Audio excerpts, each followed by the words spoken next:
بالنسبه لاغنيه عمرو دياب اللي نزلت في البومه، مش هي الاغنيه اللي انا كنت عايزها تنزل في بس يعني كنت عايز اغنيه واحده هي اللي انا حاطط عيني عليها من كل الاغاني اللي احنا عاملينها، هي دي.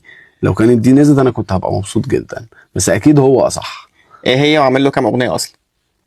لا انا عامل له كتير، يعني عامل له مع محمد يحيى من الحان محمد يحيى كتير، عامل له من الحانه هو كذا اغنيه، عامل له من الحان وليد العطار اغاني، ودي مفاجاه يعني.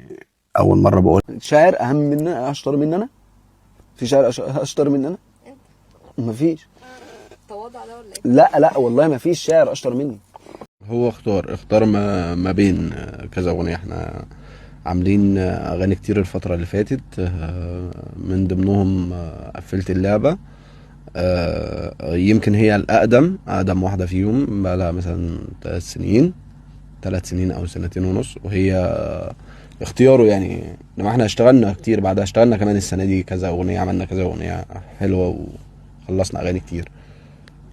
يعني الاغنيه دي كانت متسجله من فتره كبيره ولا انتوا كنتوا حاطينها ان هنشتغل عليها بعدين؟ لا من فتره كبيره، خلصانه من فتره كبيره، وكل الاغاني اصلا يعتبر خلصانه.